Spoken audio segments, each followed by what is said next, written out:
महकमा माल को समझने के लिए ज़रूरी है कि आपको महकमा माल की जो ज़ुबान इस्तेमाल होती है उसको आप समझ सकते हैं। फ़र्द का क्या रोल है महकमा माल के अंदर और फ़र्द किस तरह से पढ़ी जाती है आज के इस व्लॉग के अंदर। बिस्मिल्लाहिर्रहमानिर्रहीम में हूँ आज आपसे मुखातिब अपने यूट्यूब एंड फेसबुक चैनल के प्लेटफॉर्म से। आपसे रिक्वेस्ट है कि मेरे चैनल को सब्सक्राइब कर दें और मेरे पेज को फॉलो कर दें। आज के इस व्लॉग के अंदर हम डिस्कस करेंगे कि रेवेन्यू डिपार्टमेंट के अंदर जो सबसे बेसिक डॉक्यूमेंट है वो है फ़र्द। अब फ़र्द है क्या चीज़, इसको पढ़ा कैसे जाता है और किस किस कॉलम का क्या क्या मतलब है और कौन कौन से ऐसे लफ्ज़ हैं जिन लफ्ज़ों का क्या मतलब बन रहा होता है, क्योंकि सिर्फ एक लफ्ज़ की तशरीह पर आप पूरी की पूरी किताब लिख सकते हैं। आज के इस व्लॉग के अंदर हम डिस्कस करते हैं कि फ़र्द को किस तरह से पढ़ा जाता है और फ़र्द है क्या चीज़। फ़र्द क्या चीज़ है? फ़र्द एक कॉपी है जिस पर 10 कॉलम बने हुए होते हैं और उन कॉलम के ऊपर कुछ लिखा हुआ होता है। उसका नीचे पटवारी साहब आपका रिकॉर्ड देखकर उनको फिल कर देते हैं। जिस 10 खानों को हम सबको डिस्कस करेंगे, सबसे पहले हम फ़र्द को देखते हैं। फ़र्द के टॉप पे लिखा होता है माल। अब ये माल क्या चीज़ है? आम बंदे को तो समझ नहीं आती क्या ये मौले वकू है, क्या चीज़ है, ये अंडरस्टैंड नहीं कर पाएंगे आप जब तक आपको इसका पूरी तरह से समझ नहीं आएगी। अब ये जो माल है इसको इंग्लिश के अंदर एस्टेट के लफ्ज़ से पुकारा जाता है और इसकी तशरीह ये है कि एक पीस ऑफ लैंड का अलग से रिकॉर्ड को मेंटेन करने का नाम जो है ना महल है। अब इससे मैं थोड़ा सा आसान कर दूं, जहाँ पर कम आबादी हो, जैसे कोई गांव कस्बा हो जहाँ पे आबादी कम हो, तो एक मौजे पर एक पटवारी साहब लगाए जाते हैं।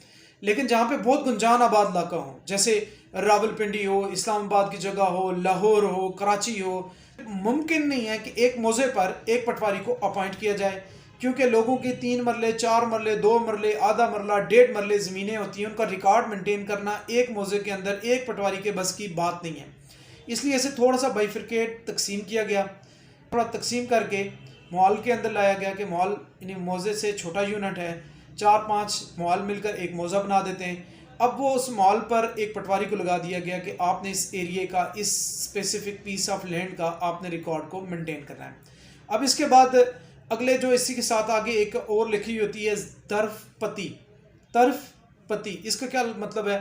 तर्फ और पति से मुराद ये होता था, पहले ज़माने में ज़मीन की जो मीट्स एंड बाउंड्स थी वो लिखती जाती थी, यानी कि आपके जो ये ज़मीन, ये जो मालिक है, ये किस तरफ है, ये नहर की तरफ है, सड़क की तरफ है, स्कूल की तरफ है, ग्राउंड की तरफ है, किस साइड पे है, जंगल की तरफ है, शामलात की तरफ है, उसके बारे में लिख दिया जाता था। उसके बाद इसके आगे लिख दिया जाता है तहसील, ज़िला और साल, कौन से किस साल की ये गिरदावरी पर आप रिकॉर्ड लिखकर फ़र्द लिख कर दे रहे हैं। वो 2019 से 20 जो मेरे सामने इस वक्त पड़ा है, कितने वर्क पर मुश्तमिल है, ये 5 से 6 पेजेस पर मुश्तमिल है। अब हम चलते हैं कि इनके कॉलम इसके कितने हैं? टोटल 10। कॉलम नंबर 1 में क्या लिखा होता है? खिवट।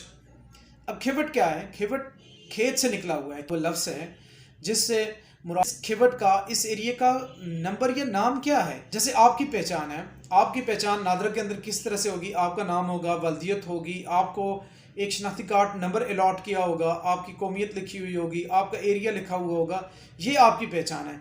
इसी तरह से ज़मीन की भी कोई, खेत देखें सारे एक तरह के होते हैं। अब कोई भी बंदा कह दे यार ये मेरा खेत है, अब ये तो पॉसिबल नहीं है, मुमकिन नहीं है। इसलिए हर जगह को, हर एरिए को, हर खेत को एक नाम दिया जाता है और उस नाम को क्या कहते हैं? खिवट नंबर या खाता नंबर, और ये कॉलम नंबर 1 के अंदर लिखा हुआ होता है। अब जो मेरे सामने इस वक्त एक फ़र्द पड़ा हुआ है, ये फ़र्द है 143/140 खिवट खाता नंबर है। अब 140 और 143 यानी ओब्लिक बट्टे में ये क्या है, बट्टे से नीचे क्या है और इससे ऊपर क्या है, 140 क्या है। अब 140 इसका जो प्रीवियस खिवट नंबर है ये है, और इससे पिछली जमाबंदी के अंदर इसका जो नाम नंबर या इससे जो खिवट नंबर अलॉट किया गया था वो 140 था। अब इस फ़र्द के अंदर कॉलम नंबर 2 आ जाता है जिसके ऊपर लिखा होता है खतूनी नंबर। खतूनी नंबर क्या होता है? खतूनी काश्तकार, यानी इस खेत खलियान पर काश्त कौन कर रहा है। अब पाकिस्तान के अंदर या ज़्यादातर ये होती है कि मालिक कोई और होता है और काश्त कोई और बंदा कर रहा होता है। अब जो काश्तकार है उसको एक नंबर अलॉट कर दिया जाता है। वो नंबर क्यों अलॉट किया जाता है? ताकि कल जाके इसका कब्जे का मसला ना बन जाए।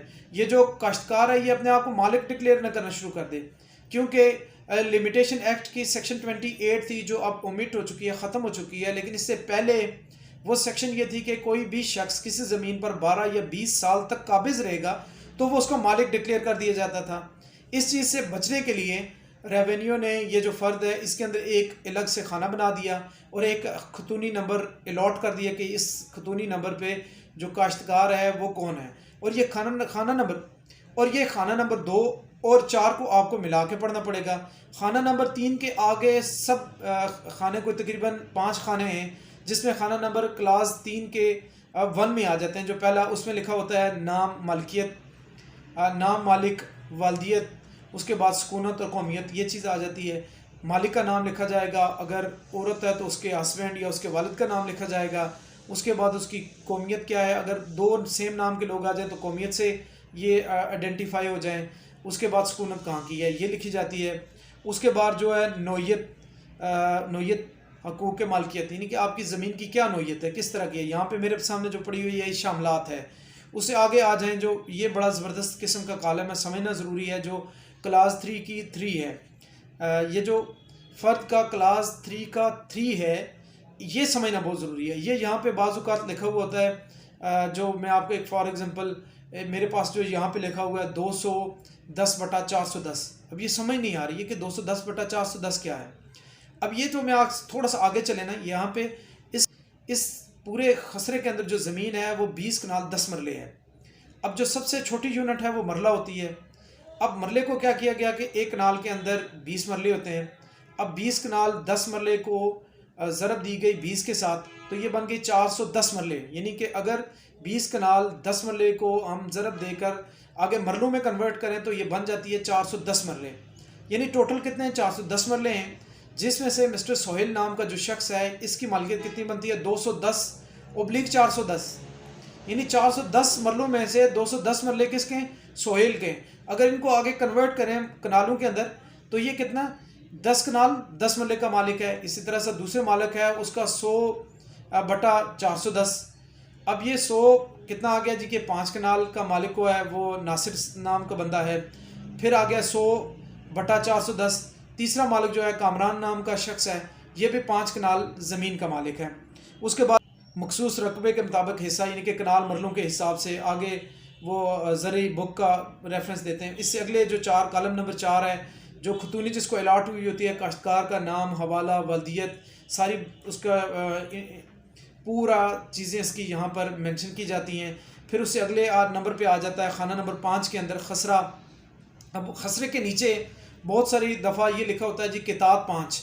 अब ये किताब क्या है, खसरा तो समझ आ रही है, एक बेसिक यूनिट है, लेकिन किताब क्या है। किताब से मुराद ये है कि इस खिवट के अंदर कितने खसरे हैं, 10 खसरे हैं, 5 खसरे हैं, वो किताब लिखे जाते हैं। यानी कि 5 किताब, यानी 5 खसरे यहाँ पर इस खिवट के अंदर मौजूद हैं। उसके बाद आगे आ जाता है कि सालम खाता कितना, यानी कि इस पूरी खिवट का कितना रकबा बनता है। मेरे पास है 20 कनाल 10 मरले है। और उसके बाद आपाशी के लिए क्या निज़ाम है उसका रेफरेंस लिखा जाता है, लगान का। फिर उससे अगले 9 में मालिये का हवाला दिया जाता है। ये पुराने ज़माने में मालिया वगैरह के लिए। खाना नंबर 10 समझना बहुत ज़रूरी है, ये बहुत इंपॉर्टेंट है। यहाँ पर कैफियत, आप खाना नंबर 10 को समझना बहुत ज़रूरी है। खाना नंबर 10 को समझना इसलिए ज़रूरी है कि खाना नंबर 10 के अंदर कैफियत लिखी होती है। फॉर एग्जांपल जैसे कोर्ट स्टे ग्रांट कर देता है, अब वो जो स्टे लिखा होता है पटवारी अपने पास उसे ज़बानी तो नहीं याद होता, या उसकी तबादला हो जाए, नए आने वाले बंदे को तो नहीं पता होगा, नए पटवारी को। अब उसके लिए क्या किया जाता है कि ये जो कैफियत वाला खाना है ये अपने रिकॉर्ड के अंदर लिख देते हैं कि बाअदालत फ़लाँ ने ये स्टे दिया हुआ है इस ज़मीन पर, इस खसरे पर, ज़मीन पर फ़लाँ ने स्टे लिया हुआ है, या ये रेन है, या बैंक के पास प्लेज है, या ये बाज़ औक़ात हम जो ज़मानत के लिए फ़र्ज जारी होता है तो उस पर भी लिख दिया जाता है कि 5 मरले पर ज़मानत फ़लाँ कोर्ट की दी हुई है, और ये भी जब तक इसका कोर्ट ऑर्डर नहीं करती रिलीज़ करने का तो ये उस वक्त तक फ़र्द बै नहीं जारी होगा। अब फ़र्द किस मकासद के लिए जारी हो सकता है, फ़र्द बराए बै होता है, फ़र्द बराए रिकॉर्ड होता है, फ़र्द बराए मालिकियत जारी होता है, फ़र्द बराए हिब्बा जारी होता है, और फ़र्द बराए रेन जारी होता है। ये बहुत सारे फ़र्द होते हैं। इनके ऊपर कहाँ पे लिखी जाती है, ये कॉलम नंबर 8, 9, 10 के साथ जो बिल्कुल कॉर्नर पे टॉप पे जगह होती है, यहाँ पे सुर्ख पेंसिल के साथ पटवारी साहब लिख देते हैं फ़र्द बराए बै, फ़र्द बराए रिकॉर्ड। तो जब भी आप ज़मीन ख़रीदें तो लाजमी तौर पर आप फ्रेश फ़र्द बराए बै निकाला करें, क्योंकि पटवारी उस वक्त तक नहीं जारी करेगा जब तक वो फिर तमाम किस्म की इनकमरेंस से ज़मीन आज़ाद नहीं है, किसी किस्म का उस पर स्टे नहीं है, किसी किस्म की ज़मानत नहीं दी हुई है, उस वक्त तक वो जारी नहीं करेगा। जब तक उस कैफियत को अंदर वो चीज़ें सारी क्लियर नहीं हैं। तो आज के इस व्लॉग के साथ आपसे इजाज़त चाहूँगा। आप सबकी समाअत का बहुत बहुत शुक्रिया। अस्सलामु अलैकुम।